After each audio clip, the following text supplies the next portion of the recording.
It all began on a quiet Thursday evening. Emily Carter stood at the checkout counter of the local grocery store, clutching her little brother Danny's hand. Their basket was small, just bread, milk, a few apples, and the cheapest bag of rice she could find. Money was tight, and every cent had to stretch. As she dug for change in her worn-out wallet, she noticed the man ahead of her. His hands trembled as he placed canned soup and a carton of eggs on the belt. His clothes were faded, his shoes scuffed, and his face carried the lines of someone who had seen too many hard years. When the cashier told him the total, his face fell. He was short by a few dollars. The line grew restless behind him. The man muttered an apology and began to push the eggs aside. Something in Emily's chest tightened. Without thinking, she pulled out the last of her cash, a $10 bill she had been saving for bus fare, and handed it to the cashier. "Please, let him keep everything," she said softly. The old man's eyes welled with tears. "Miss, you didn't have to." But Emily only smiled. "It's okay. We all need help sometimes." Danny tugged her sleeve as they walked out. "But that was your bus money." She forced a smile. "We'll walk. Don't worry." What Emily didn't know was that this single act of kindness would change her life forever, the arrival of the SUVs. That night, Emily tried to study while Danny worked on his homework at the kitchen table. Their mother, exhausted from a double shift at the diner, had fallen asleep on the couch, still wearing her apron.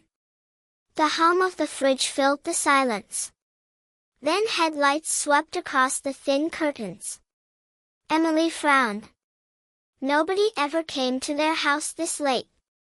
She peered outside, her heart froze. 3 black SUVs rolled to a stop in front of their tiny home.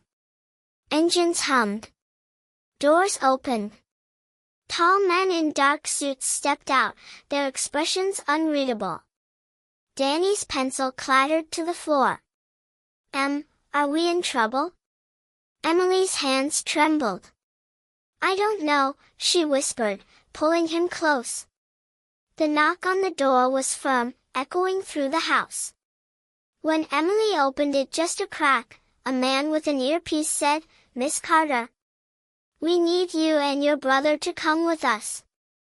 Her first thought was her mother. "She's asleep. Please don't wake her." The man nodded. "She'll be safe. This concerns only you." Against every instinct, Emily and Danny stepped outside. Neighbors peeked from windows, whispering. To them, it looked like the Carter kids were being taken away. Emily's stomach churned with dread, the mansion. The ride felt endless. Danny clutched Emily's hand the entire time, his eyes wide. At last, the SUVs passed through towering iron gates, revealing a mansion so vast it looked like something from a fairy tale. Perfectly trimmed hedges lined the driveway. Water fountains sparkled under the moonlight. Danny whispered, "We don't belong here." Emily couldn't disagree. Inside, the house was even more overwhelming: crystal chandeliers, polished marble floors, paintings older than anything she'd seen. Emily felt smaller with every step. Finally, they were led into a grand study. The fireplace crackled. Shelves of leather-bound books stretched to the ceiling. And there, in a high-backed leather chair, sat the old man from the store. Emily gasped, the revelation. Gone was the frail, trembling figure. The man looked powerful, his suit crisp, his gaze sharp. "Emily Carter," he said calmly. "Do you know why you're here?" Emily swallowed hard. I don't understand." You needed help." The man smiled faintly. "I did. And you helped me. But what you didn't know is that I was testing something.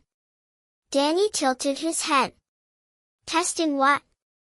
The man leaned forward. The kindness of strangers. He introduced himself as Richard Alden, a billionaire known only to those who followed business news. He explained that after losing his wife years ago, he had begun to doubt humanity. Money seemed to twist everyone around him, friends, employees, even distant relatives.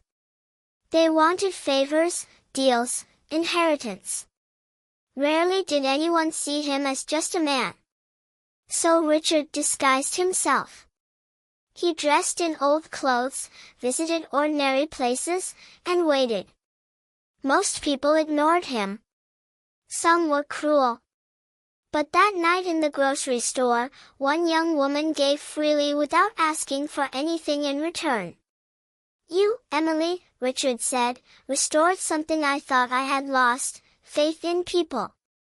Emily's eyes filled with tears. I didn't do it for a reward. I couldn't watch you go without food.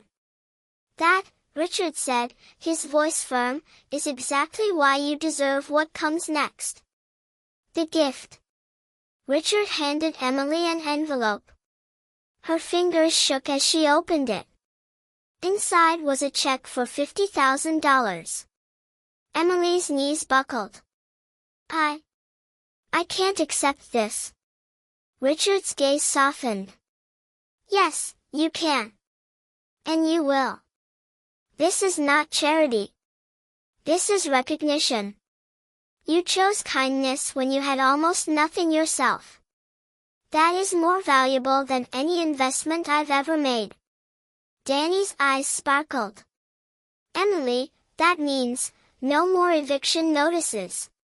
No more mom working 2 jobs. Emily wept, thinking of her mother's tired face, their endless struggles. This money meant hope. But Richard wasn't finished. He leaned back, his expression thoughtful. Money can vanish. What matters is how you use it. Promise me this, you will continue to give, even when it hurts. That promise is worth more than all the checks in the world. Emily nodded through tears. I promise. Richard's backstory, expansion. Richard told them more of his story. Years ago, his wife had run a small charity for struggling families. She believed in kindness above all else. But when she died suddenly, Richard buried himself in business. He lost touch with her values. I thought kindness was weakness, he admitted. I thought the world was only about power and money. But tonight, a young woman at a grocery store proved my wife was right all along. Emily listened, tears rolling down her cheeks. She realized that in a strange way, she had carried the spirit of his wife's beliefs, without ever knowing it, the transformation. The next morning, Emily returned home with Danny. Their mother was shocked when she saw the check. She cried, not from greed, but from relief that her children would finally have a chance at a better life. Emily didn't waste the gift. She paid off overdue bills. She bought Danny new clothes, real shoes that fit, and books he had always wanted. She set aside money for her college tuition, determined to build a future. But she also remembered Richard's words, continue to give. So, quietly, Emily began helping others. She paid for a classmate's lunch. She donated supplies to the school. She volunteered at the diner when her mother's co-workers were short-staffed. Each act of kindness rippled outward, inspiring those around her. The last visit. Months later, a black SUV returned. This time, Emily didn't feel fear. She felt gratitude. She was invited once more to Richard's mansion. He looked weaker now, his health failing, but his eyes shone with pride. "I wanted to see," he said softly, "whether you kept your promise. And you did. You've proven that even one small act can change the world." Emily squeezed his hand. "You changed mine, too." Richard smiled faintly. "No, Emily. You changed mine first."